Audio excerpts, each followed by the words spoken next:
और दोस्तों, study with Dev channel में आपका स्वागत है। दोस्तों, पिछली वीडियो में हमने ऊष्मा और ऊष्मा के प्रकार पे चर्चा किया।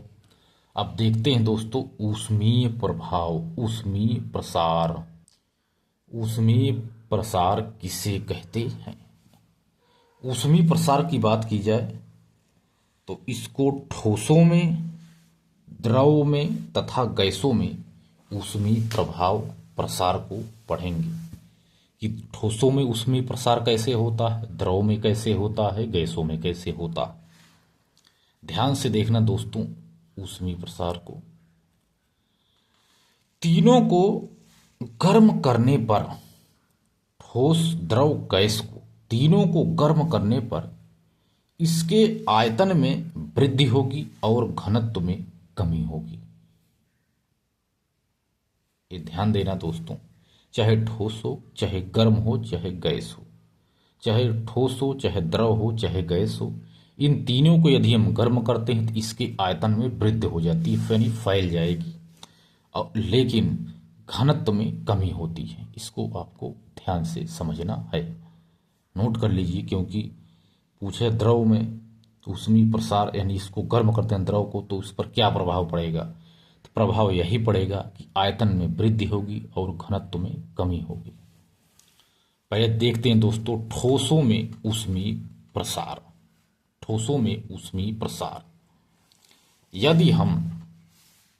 यदि हम किसी लोहे की छड़ को गर्म करते हैं तो यह लंबाई में बढ़ जाती है, अतः इसका घनत्व कम हो जाता है। यही कारण है कि रेल पटरियों में जोड़ पर कुछ जगह छोड़ दी जाती है, क्योंकि गर्मी में पटरियां लंबाई में बढ़ जाती हैं। यदि हम लोहे की छड़ को गर्म करते हैं तो यह लंबाई में बढ़ जाती है, अतः इसका घनत्व कम हो जाता है।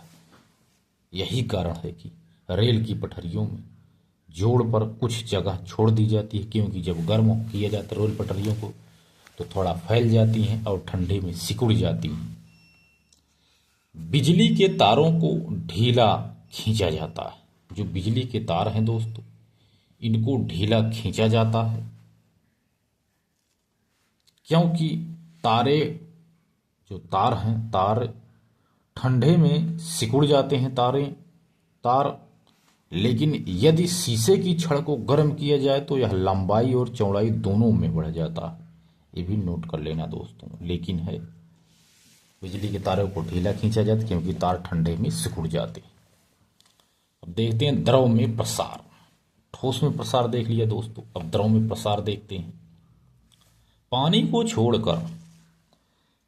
को छोड़कर अन्य द्रवों को गर्म करने पर इनका आयतन बढ़ता है, लेकिन पानी का आयतन नहीं बढ़ता है दोस्तों। द्रव में यही बता देते हैं कि पानी को छोड़कर अन्य द्रवों को गर्म करने पर इनका आयतन बढ़ता है और घनत्व कम होता है। पानी असामान्य प्रकृति दिखलाता है,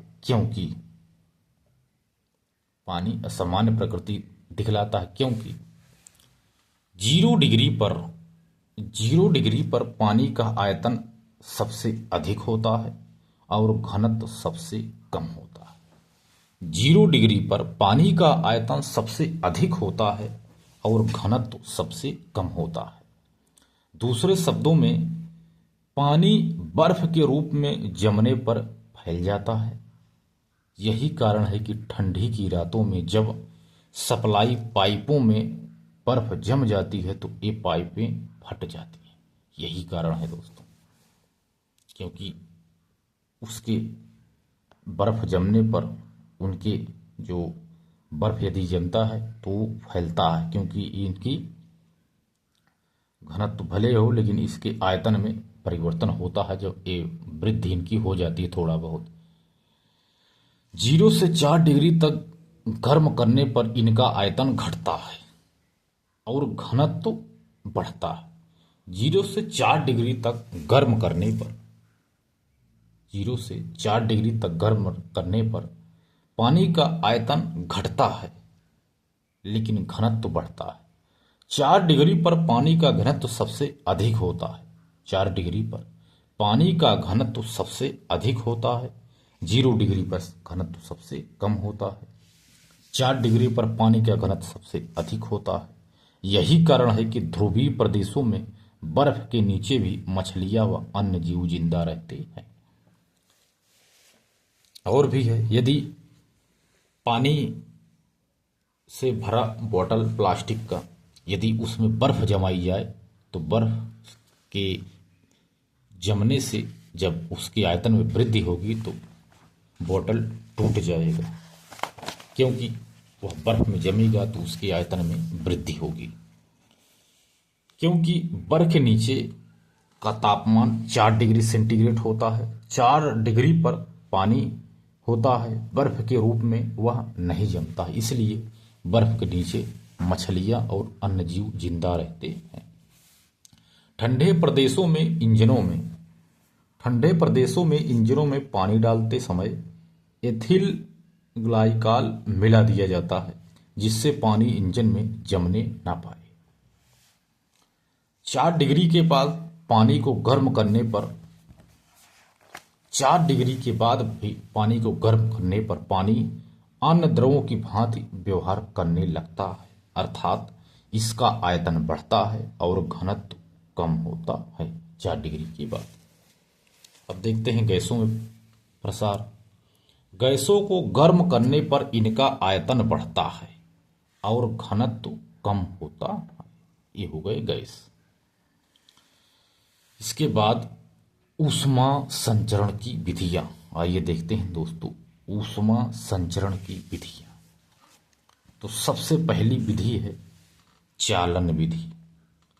ऊष्मा संचरण की विधि में सबसे पहले हम चालन विधि को देखते हैं। चालन विधि किसे कहते हैं? चालन विधि के द्वारा यानी इस विधि द्वारा ठोसों में ऊष्मा का संचरण होता है। ठोसों में ऊष्मा का संचरण होता है। जैसे यदि हम क्षण के किसी एक सिरे को गर्म करें तो धीरे धीरे दूसरे भी सिरे पर देखेंगे कि यह भी गर्म हो गया है, क्योंकि धीरे धीरे दूसरा सिरा भी गर्म हो जाता है। यही चालन विधि है दोस्तों। ठोस में ऊष्मा का संचरण होता है। इसको आप समझ लेना दोस्तों, चाहे ठंडा हो चाहे गर्म हो। लेकिन यहाँ यह ध्यान देना होगा कि ठोसों में ऊष्मा का संचरण अणुओं स्थानांतरण के कारण नहीं होता, अणुओं के, वरना अणुओं के आपस में टकराने के कारण होता है।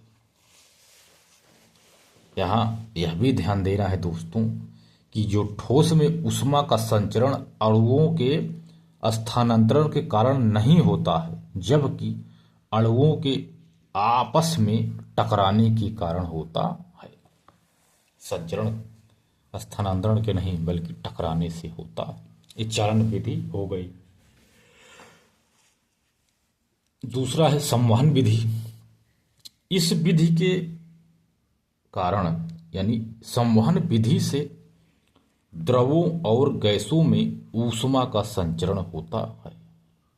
जब द्रव या गैस को गर्म करते हैं तो यह फैलने लगते हैं। फैलने से ये हल्के हो जाते हैं। हल्के होने से ऊपर उठने लगते हैं। जब ऊपर उठते हैं तो ऊपर उठती इसी धाराओं को संवहन धाराएं कहते हैं। ये धाराएं जैसे ऊपर उठती हैं, ऊपर के द्रव या गैस को भी गर्म करती हैं।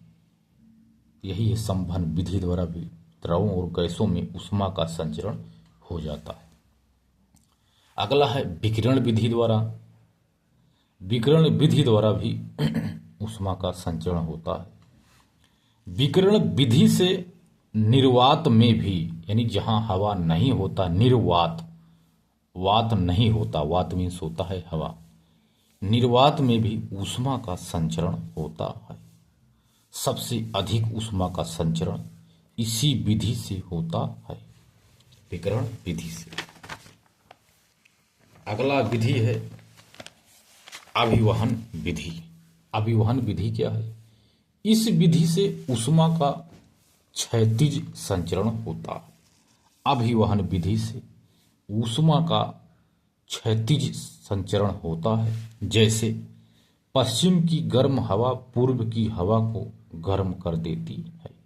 तो दोस्तों मिलते हैं और बेहतरीन क्लास में, तब तक के लिए धन्यवाद।